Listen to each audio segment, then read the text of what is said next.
received my warrant as a hospital steward in the United States Army shortly after we took the field in March 1862, and I was assigned to duty with the 3rd Infantry Regiment. I've been a soldier and combatant, non-combatant for 4 years. Had helped to put down the Mormon Rebellion, had been on scouts after Indians, had participated in the siege of Yorktown and McClellan's siege of Richmond, but had not yet heard the song of unfriendly bullet or shriek of bellicose shell when one fine morning we were ordered to pack up our tents, take our beds upon our backs, and march. Some of us, blessed with a keener instinct than the rest, did smell, sniff the breeze, and smell the battle from afar. How green the woods and fields, how clear the sky, how sweet the warbling of the birds, how grateful the mingled odor of meadow and forest that memorable day. And then we marched several hundred yards in the direction of Richmond, only 7 miles distant, with the caution that beat all. We marched through some cornfields. I served with the 1st Brigade, 2nd Division, 5th Corps, Army of the Potomac. But as we did not detect any Johnnies in that direction, we soon concluded to look for them in the opposite direction. Several of us had a little knowledge of geography, and as Richmond lay between ourselves and the Pacific Ocean, and only a few miles away, we could not quite comprehend why we should be marched straight for the Atlantic Ocean. However, as our superiors were supposed to know more about marches and countermarches than we trusted them blindly to lead us to Richmond, even should we have to cross the Atlantic to get there. After this wandering around in an aimless yet expectant manner for 3 or 4 hours, we ascended about noon a little knoll upon which stood a substantial dwelling, which somehow reminded us that it was dinner time and that our stomachs were empty. A battery was in position in this knoll, which seemed to fire a shot every minute in the direction of Richmond, since there was neither sight nor sound of an enemy. Yet there were mysterious hints that a great battle was in progress. Now, like a peal of thunder from a clear sky, a piece of iron, with its peculiar and highly disagreeable falsetto notes, came sailing over us. We did not even catch the report of the gun from which it was fired. What made me look about so frantically for a hole in the ground? Surely if I, enjoying all the rights and privileges of a non-combatant, must run the risk of coming in personal contact with such a barbarous vehicle of savage warfare, I thought I might as well resume my original character of an armed warrior, with its alluring vista of promotions and brevets, which to the hapless combatant, non-combatant, must ever prove a mere deception. However, 5 minutes, 10 minutes passed without arrival of more such meteors, and my nervous system resumed the even tenor of its way. So this is a great battle, I chuckled to myself. Well, if so, I am ready to fight one every day as a pre-dinner appetizer. Alas, just then a shell burst in the air over us, followed soon by another, and then another. Now a party of 4 comes toward us, bearing on a litter a man whose thigh has been penetrated by a fragment of shell. What will my stomach do that has always proven so refractory in the presence of human blood, I asked myself in fear and despair. Thank the stars, my stomach is too engrossed with its own safety to sympathize officiously with the blood of a fellow man, and I'm able to assist at the application of a temporary dressing. Now, hardly is this done when I hear the command, "Fall in!" given in that sharp, decisive tone that signals no good. And in a moment, the regiment is quick-stepping past the battery, which is now firing briskly, and heading for a narrow valley, which, God help me now, shows a long line of rebel infantry advancing to the attack, while the rising ground behind glistens with objects that my fast-beating heart tells me are the hostile cannon. And toward these we are all marching. I look at Dr. Sternberg with a glance he well understands, and which says, remember that we are non-combatants and that our duty is to the man we left behind. The doctor is pale but resolute and answers my glance with one that says, follow me, accompanied with an attempt at a smile. So though still dissenting from my superior as to the propriety of going further in that direction, I conclude to make a virtue of necessity, keep cool, trust to luck, as every good soldier does. We're on much higher ground than the advancing line of rebel infantry, and still 400 or 500 yards from that line when I become conscious of something sounding like a zip constantly passing my ear. And it's fully 10 minutes before I learn that these notes did not originate from the insects peculiar to that area of Virginia, as at first I thought. These were bullets. And when at last my eyes were opened to the true character of the sound, my pulse did not beat one iota more quickly. Not so when occasionally a shell came our way. And then a force of habit established by the hustling railroad iron again and again overcame me, and the momentary frantic search for a hole in the ground was not to be resisted.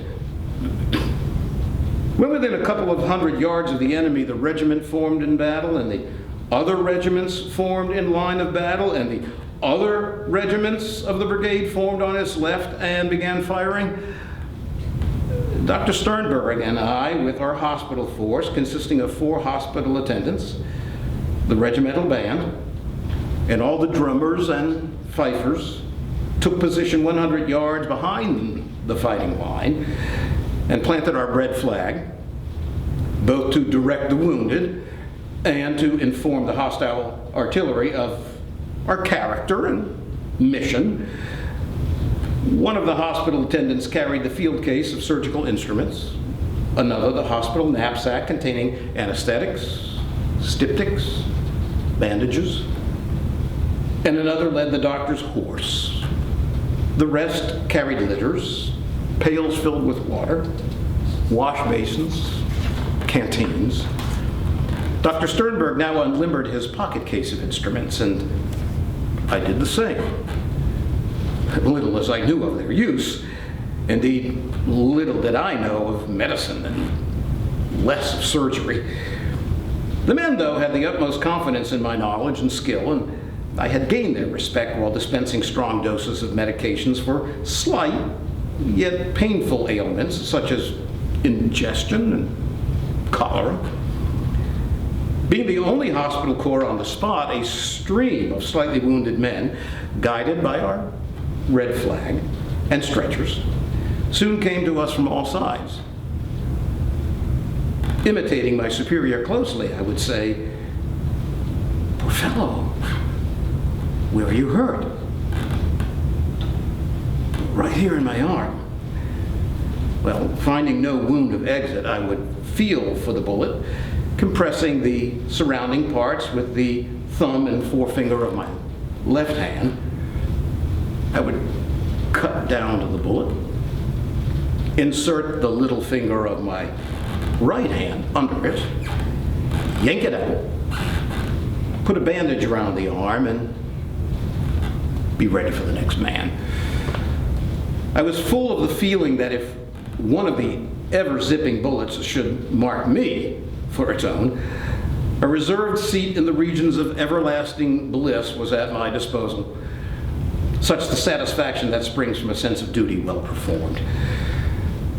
How some of the wounds healed that I made by cutting crosswise instead of lengthwise, I never learned. During this time, I noticed our division commander, General George Sykes, cantering past, followed by one orderly, as cool and unconcerned as though out for a pleasure ride after dinner. A soldierly man indeed. I also noticed soon after the fight began a cloud of stragglers, to use a mild term, all along the line as far as the eye could reach, going to the rear, removing themselves out of the way of bullets without apparent excuse of any kind, and there seemed to be no one whose duty it was to stop them, and none was afterwards punished. This the more extraordinary when it is borne in mind that these were regulars. It must not be forgotten, however, that a majority of the officers of the regular army cast their lot with the rebellion, and most of the loyal minority were appointed to higher commands in the volunteer force, leaving the regulars rather poorly officered with new men and appointed for the most part from civilian life. In fact, it may be asserted that the regulars were volunteers at the beginning of the war, and the volunteers became regulars by its close.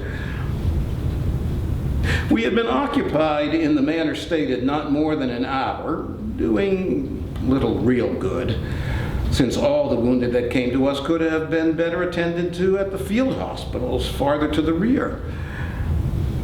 I doubt that we were instrumental in saving a single life. When the regimental commander, Major N.B. Rossell, who had gone into action mounted on a showy horse, was shot through the left breast, and his adjutant, Dr. Sternberg, and I accompanied the litter which bore him from the field to the Orchard Hospital, about a half-mile away. None of us, I fear, very sorry for the excuse to leave the fighting line. The farmhouses and orchards were already crowded with severely wounded, dying and dead Zouaves, members of the 5th in New York. Splendid body of brave men. And we deposited the major in the shade of a tree. As we did so, he addressed Dr. Sternberg in a voice still audible and natural. "Can you do nothing for me, Doctor?" "Nothing, Major," answered the doctor sadly. "Then all stand aside and let me speak to the adjutant," said the dying officer.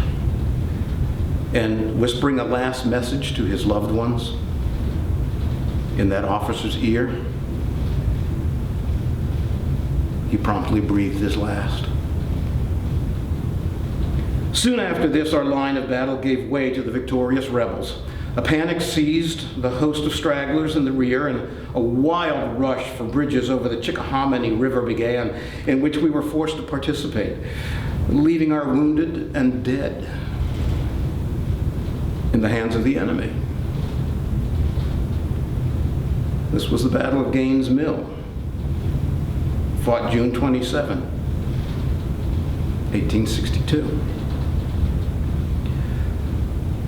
During the time we were on the battlefield, the artillery of both sides played but an insignificant part, presumably for the reason that the two lines of battle were too close to each other for the artillery to get in its work. The musketry fire of the two opposing lines sounded to me like the noise made by the combustion of a big heap of firecrackers on the 4th of July. Occasionally, a shell exploded near us, much to our disgust, the hostile batteries apparently finding amusement in annoying us, though they surely knew of our occupation.